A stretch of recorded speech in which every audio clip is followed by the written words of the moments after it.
芥菜我们先给它清洗干净，把这个叶子呢掰开来，轻轻的洗一下。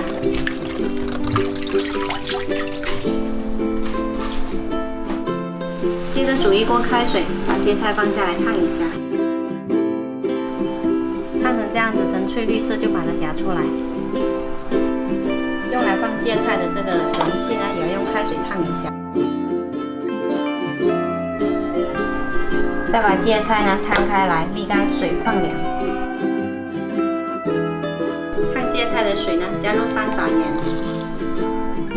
咸度根据自己喜欢调整就行。把盐给它搅融，把这锅水放凉，等一下用。用来装芥菜的瓶子呢，用开水给它烫一下，杀菌。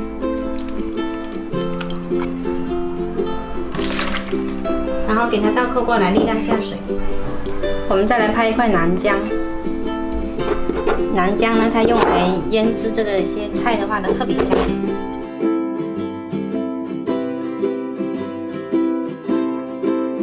放凉的芥菜呢，现在可以给它放到罐子里面来。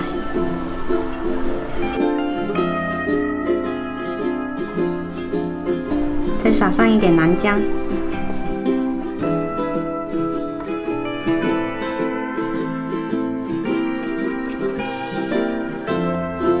把剩下的南姜全部倒进来，放凉的盐水给它加进来，水要没过芥菜。拿个小碗压实它，大概腌个10天就可以吃了。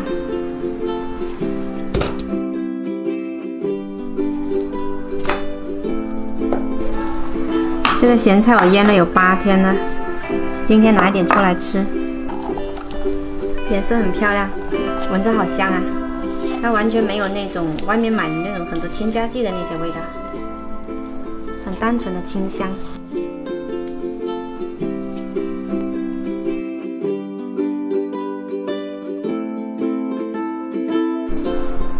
我们这种方法做出来的酸菜呢，颜色特别的好看，做法又很简单，关键是在家里做呢，既健康又卫生。